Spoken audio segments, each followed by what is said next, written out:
Our faith shapes our character. Our faith shapes our character.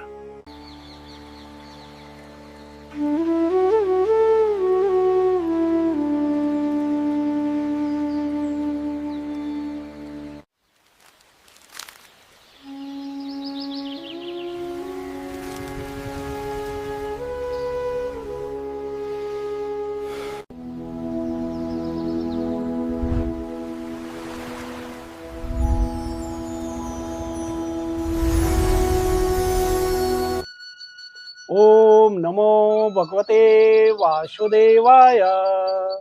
Jai Sri Krishna. Bhagavad Gita Chapter 17. This chapter is known by several names: the division of faith, Shraddha-traya-vibhaga yoga, the yoga of the threefold division of faith. Today we will discuss about prime aspects of each and every verse of this chapter. There are 28 verses in this chapter. There are 28 slokas in this chapter. First of all, we will see the simple meaning, which will make us understand what is this or why this verse is being said in Bhagavad Gita.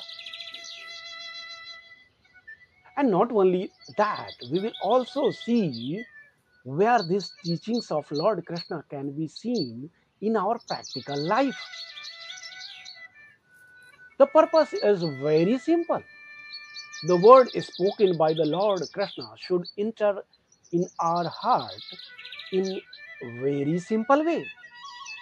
Because when something truly enters in our heart, it also starts to reflect in our daily life.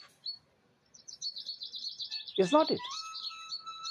Let me explain this with a simple example.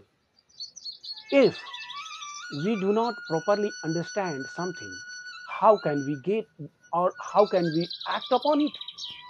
And that too correctly. So simply knowing something is not enough.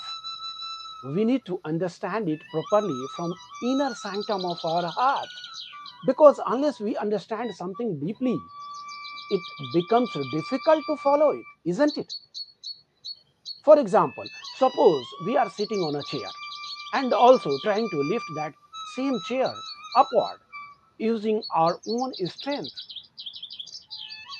We cannot lift it while sitting on it. Why? Because the gravitational force is acting downward on both our body and chair. So simply making an effort is not always enough. First of all, we need to understand how something works, isn't it? Reading is not like eating. What matters how much we have digested. If we eat food but digest nothing, what is the use of that food? If we hear something through one ear and it goes through another ear, what is the use of it? Suppose something sounds very beautiful while listening, but nothing enters in our heart. So, what is the utility of it? Then, what is the meaning of listening that stuff? That is why in this presentation we will use very simple language, that is day-to-day language, with more than 75 pictorial infographics, which you all can see, read, stop, rewind, and again see it, to connect every verse with some practical situation of life, so that it goes in our heart. As you know, the Bhagavad Gita is not only meant to be heard and repeated, it is meant to give us clarity of vision in life. Here we will take our time to understand the ideas very comfortably, no hurry at all. We will complete the journey through all 28 verses, that is, all 28 slokas, in just a few minutes from now. To move ahead in this chapter, let me ask one question to you. Have you ever asked yourself, what is the nature of my faith? I believe in God, but is simply believing in God enough? Before I take this discussion further, let me introduce myself. My name is Kamakhya Jha, and I welcome you all in this video. Just think, can faith also be of different types? And if there are different types of faith, then what kind of faith do I have? Sattvic, Rajasic, or Tamasic? And most importantly, does our faith actually change our life?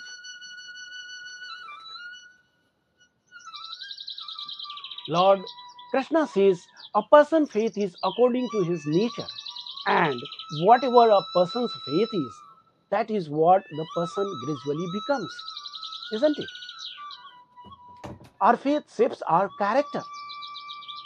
In other words, what we believe from inside gradually influence our thoughts, our behavior, and our personality. That is why the chapter is not only about rituals and worship.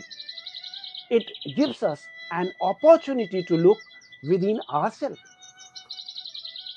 It makes us look within ourselves, understand Sattvic, Rajasic, and Tamasic faith. Lord Krishna also says that faith affects our food, sacrifice, austerity, charity. Two people may perform the same religious activity. One may do it for the pleasure of God, while other may do it for respect, recognition, or some personal benefit. From outside, the action may look the same, but the feeling behind may be completely different. It is not only what we do, but why we do it. In other words, we should not look only at the action, we should also look at the intention behind that action. Lord Krishna also speaks about austerity of body, speech, and mind.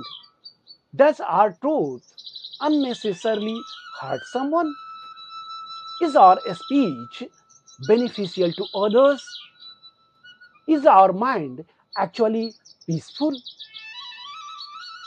Real spirituality begins within. Then Lord Krishna speaks about charity. One person helps without expecting anything, another helps while expecting something in return, and someone else may give charity but still fail to respect the person receiving it. Please look at this. All three have given charity, but the feeling behind each action is different. The heart behind the action matters. This is one of the important ideas repeated throughout this chapter. The purpose behind our action is extremely important. At the end of the chapter, Lord Krishna takes us to the deeper principle of Om Tat Sat. Our sacrifice, austerity, charity, and other actions should not be performed only for ego or selfish purposes. They should have a feeling of devotion, surrender, and connection with the Supreme Truth. The real lesson is in our daily life. What is the nature of my faith? What is the feeling behind my actions? Why am I doing it? What is my faith making me think about it? That is the real question. So, as I said earlier, let us understand each verse of this chapter in a simple language with practical examples from life. And let us see in which direction our faith is taking us. Arjuna asks, "O Krishna, what is the position of those who worship with faith but do not follow the rules given in the scriptures? Is their faith Sattvic, Rajasic, or Tamasic?" Suppose someone says, "I believe in God with faith, so I do not need to know what is written in the scriptures." The question is faith alone enough? Or do we also need to understand nature of our faith? This is exactly what Arjuna wants to know from Lord Krishna. Faith may be present, but its nature may be different. Lord Krishna says the faith of person comes from their nature, and it is of three types. It is of three kinds: Sattvic, Rajasic, and Tamasic. Now, hear about them.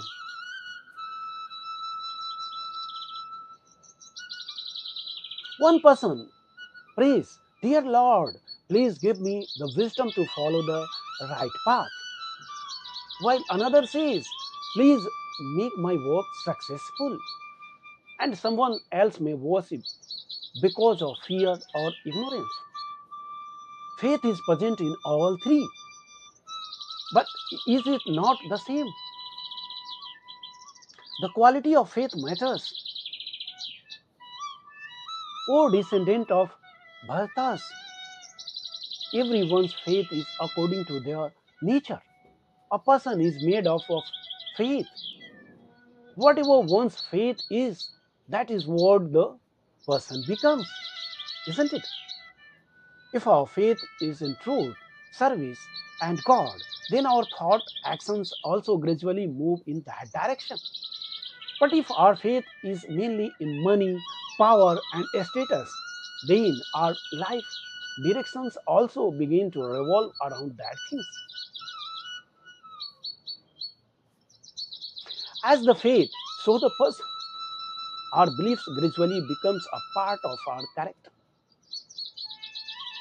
What we believe shapes our character. Sattvic people worship devatas. Rajasic people worship Yaksh and Rakshas.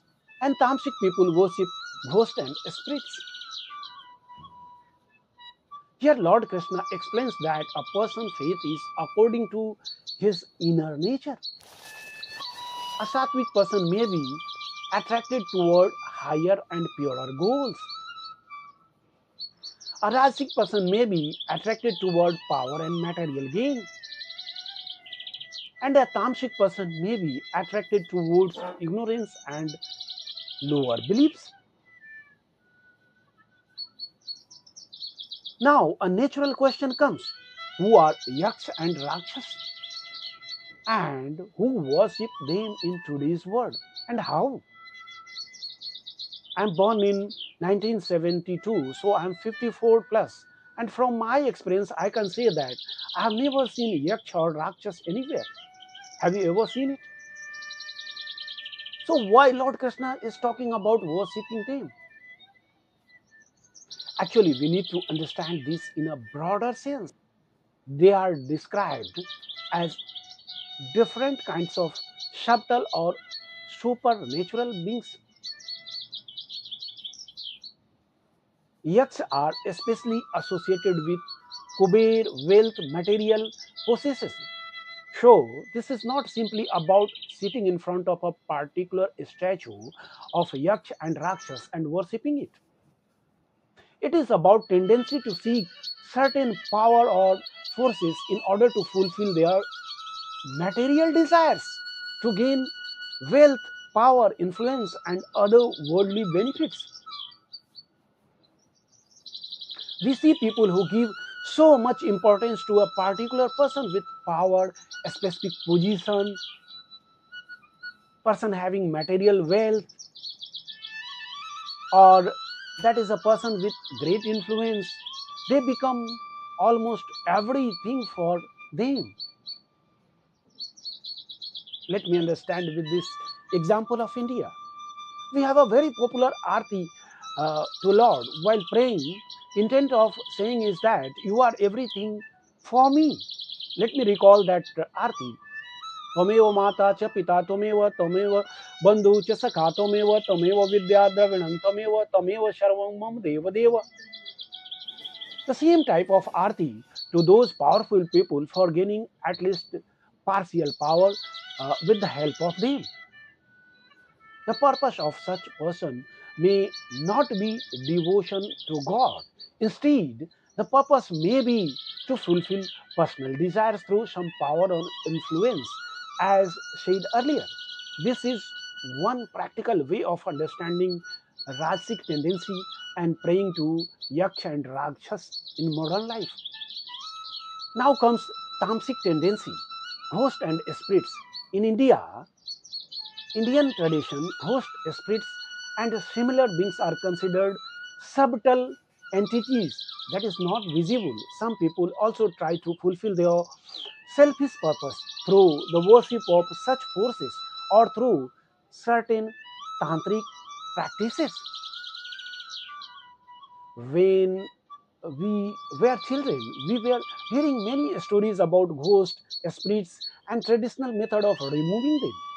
But this does not mean that whenever we see unusual behavior in someone, we should immediately say a ghost has possessed him.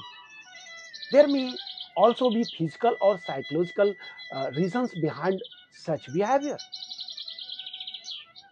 So, why is Lord Krishna telling us all these things in this chapter? Krishna is not asking to search for ghosts, yaksh, or rakshas. He is helping us to understand that a person's faith happens to be according to his nature. A person with Sattvic faith moves toward a higher and divine power. A person with Rajasic faith may seek power, wealth, influence, and material benefit. And a person with tamasic tendencies may be attracted towards superstition, fear, harmful practices.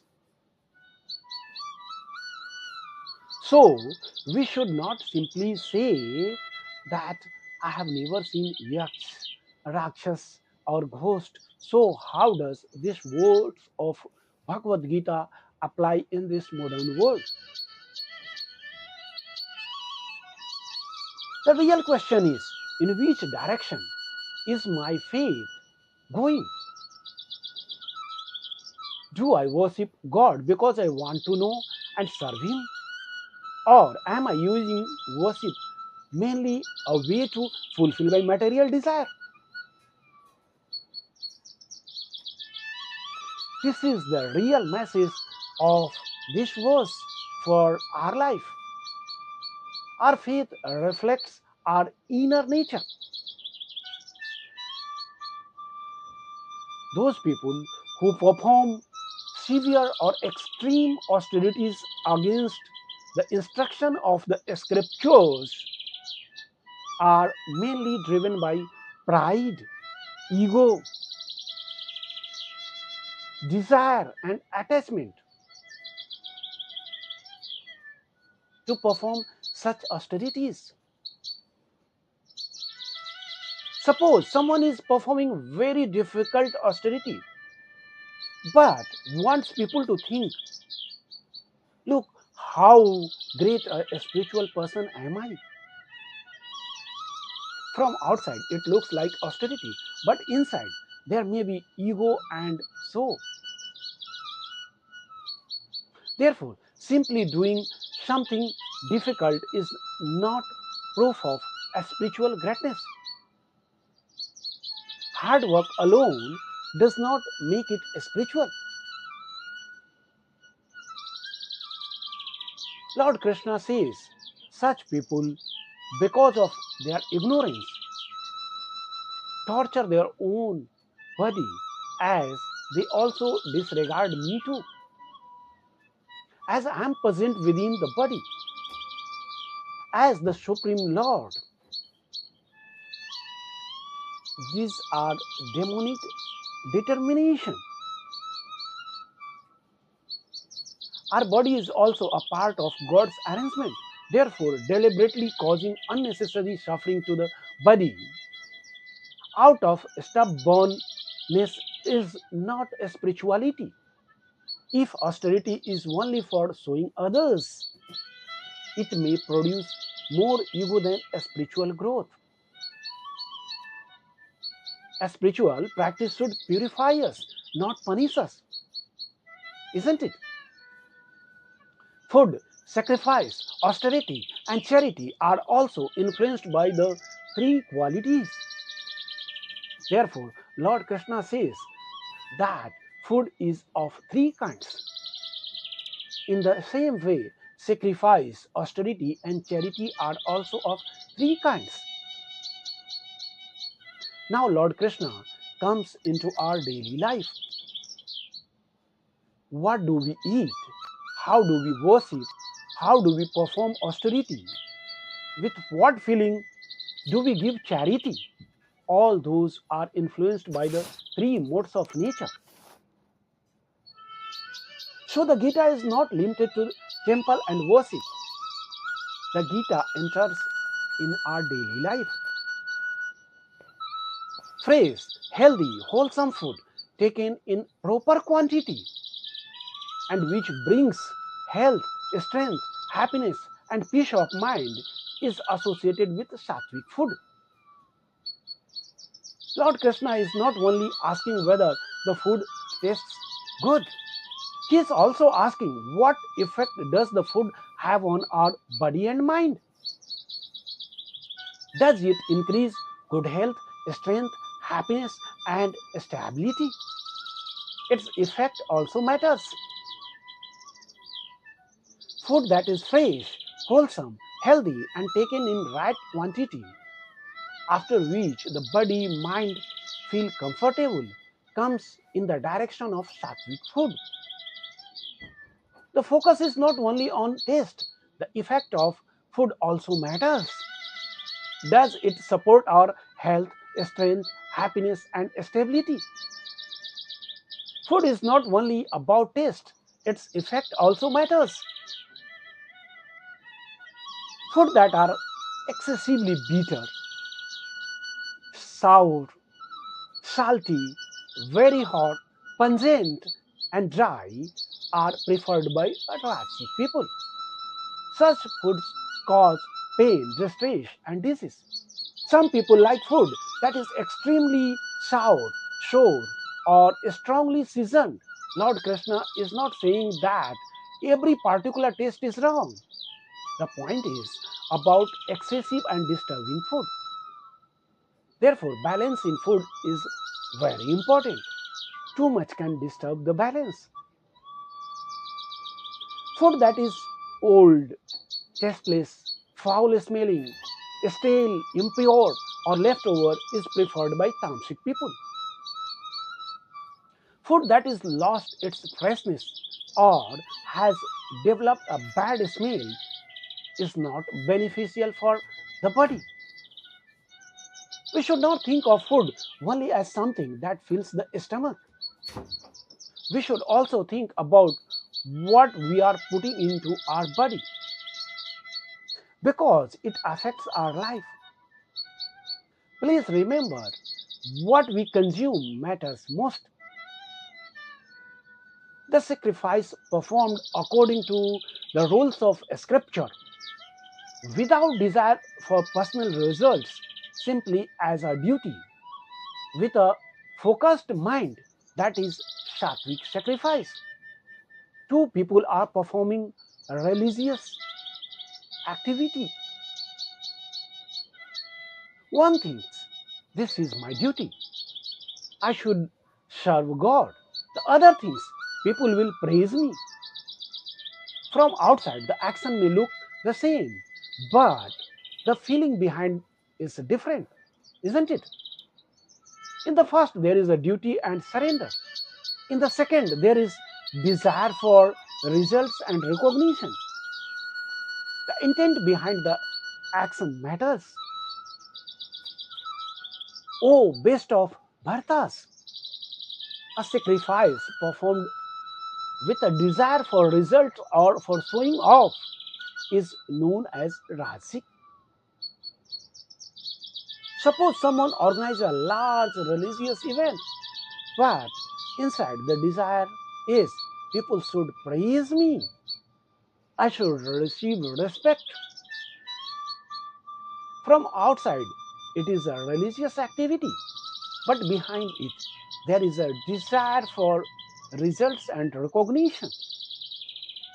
The purpose behind the action changes its nature. A sacrifice performed without following the proper scriptural rules, without food distribution, without proper mantras, without giving the required offering, and without faith is called Tamasic.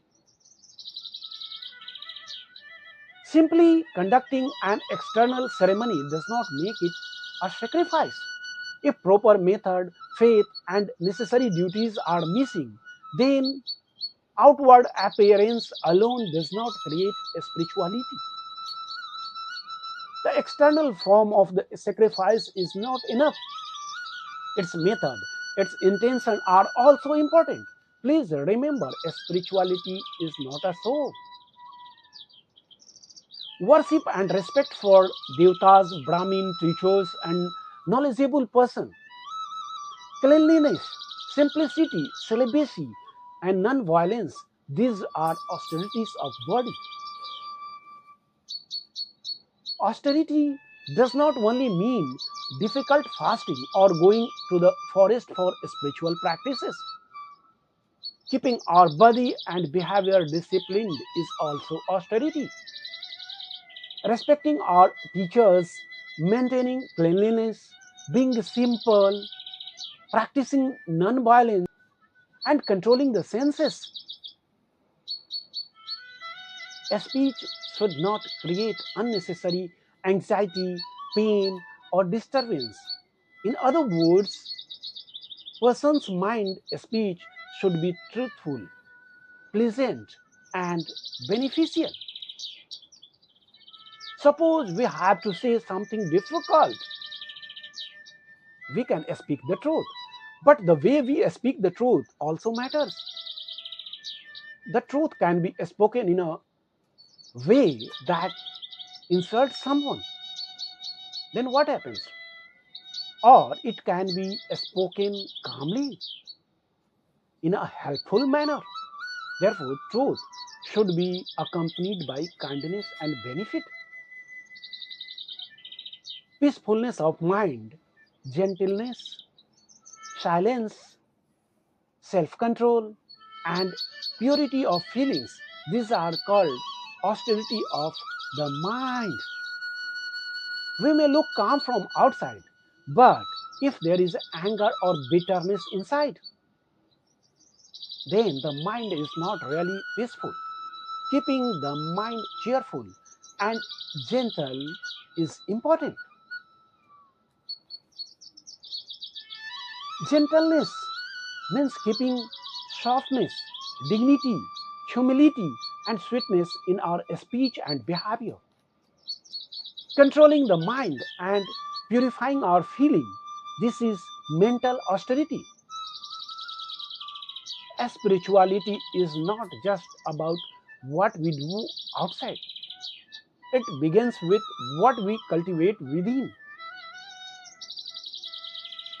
That threefold austerity performed with supreme faith by disciplined people without desire for results is called Sattvic austerity. If someone performs worship, service, or austerity for pleasure of God and for praise or recognition, that is the direction of Sattvic activity.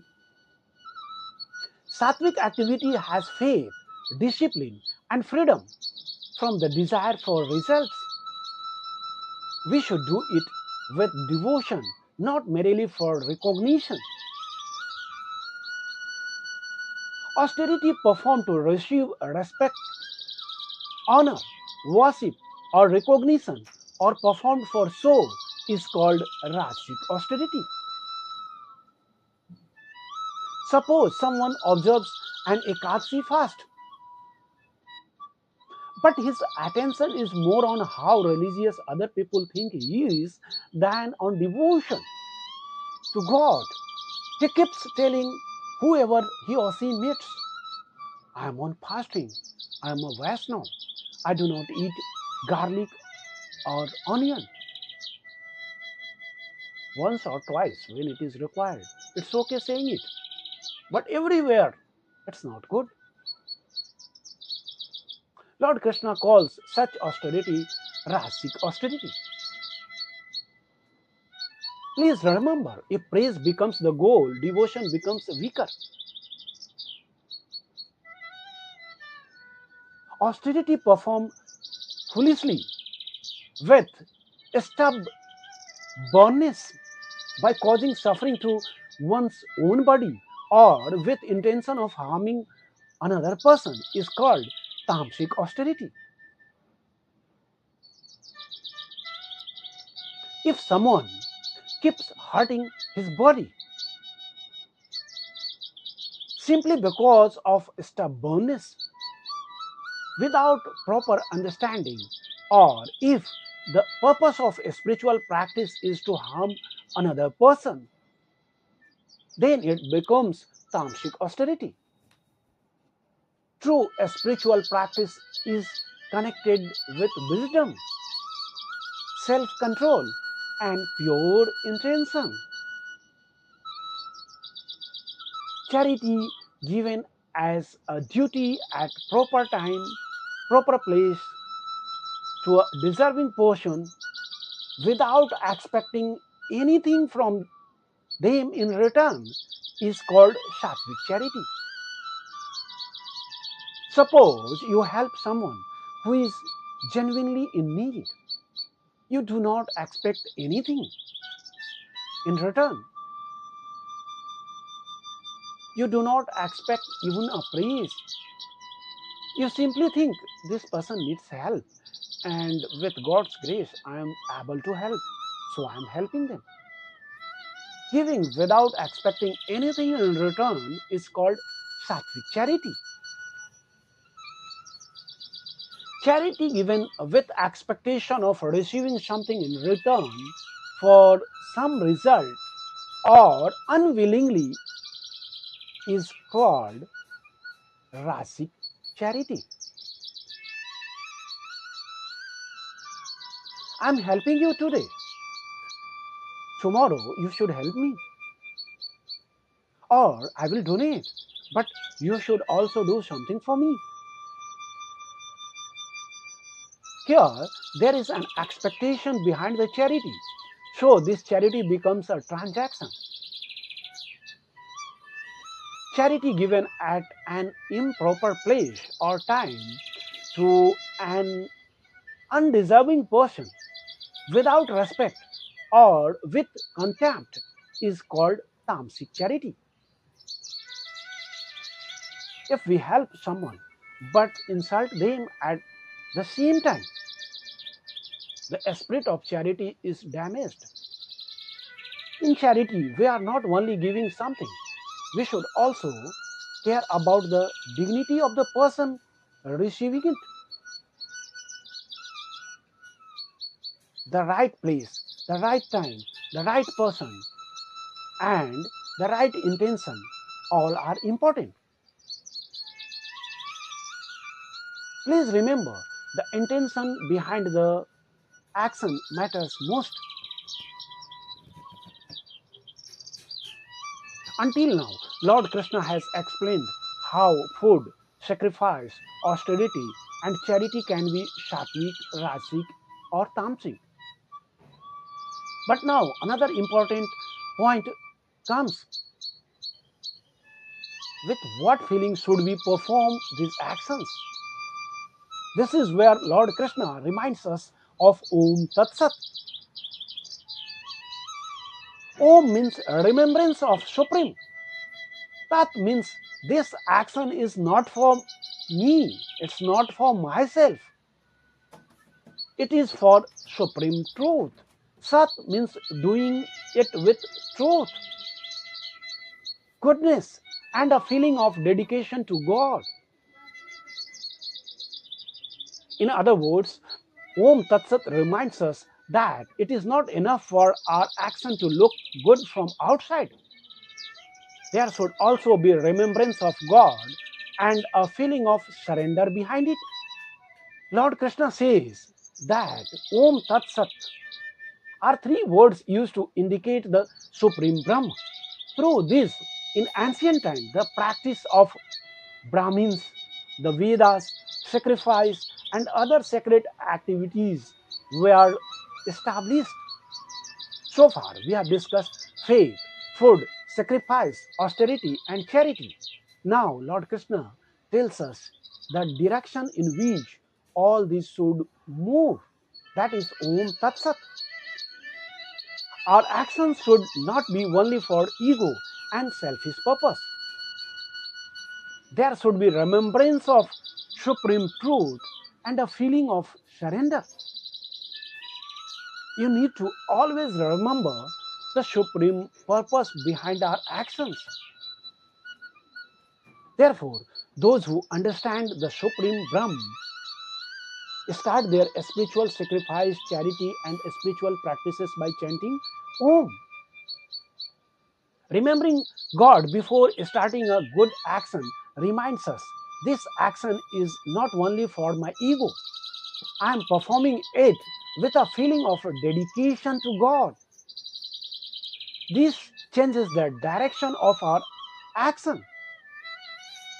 Those who desire liberation perform various sacrifices, austerities, and acts of charity without desire for results. Remembering Tat. When, after every action, we ask, what will I get from this? The mind gradually becomes attached to the result. But when we think, I'm doing this for a higher purpose, so the feeling behind the action changes. We need to do our duty without asking, what will I get in return? O Parth, the word Sat is used to indicate truth, goodness, the quality of being noble and good. It is also used for actions that are worthy and beneficial. Where there is truth, goodness, noble intention, and beneficial action, there is the spirit of Sat. Sat points us towards truth and higher action. So let us always choose truth, choose goodness, and choose what is right. Consistency in sacrifice, austerity, and charity is also called Sat. And action performed for Supreme is also called Sat. Doing worship, service, or charity for one day may be easy, but continuing to do so in the right direction for years with faith and dedication, that is steadiness. A steadiness in sacrifice, a steadiness in austerity, a steadiness in charity, and a steadiness in action performed for God. This is the spirit of Shat. Consistency makes devotion stronger. O Parth, whatever sacrifice, charity, austerity, or other action is performed without faith is called Ashat. It has no benefit either in this world or after death. Suppose someone is performing worship but has no faith. Austerity is performed only because of ego. Then merely performing the external action is not enough. Lord Krishna brings us back to the same point from where this chapter begins, that is faith. The external form of an action is not everything. Our belief, our feeling, our intention behind that action are also extremely important. Please remember the inner intention matters. So, from this entire chapter, we understand that our faith is not limited to worship. It is visible in our food, our sacrifice, our austerity, our charity, and in our entire life. Therefore, please do not ask only how much do I believe in God? How much has my faith has changed me? That is the real question. Today, we have tried to understand the different forms of faith, food, sacrifice, austerity, and charity explained by Lord Krishna in this chapter. Now, our responsibility is not merely to listen these teachings. We need to look within ourselves and understand in which direction is our faith taking us. Let us move forward with this self-reflection. Om Namo Bhagavate Vasudevaya. Jai Sri Krishna.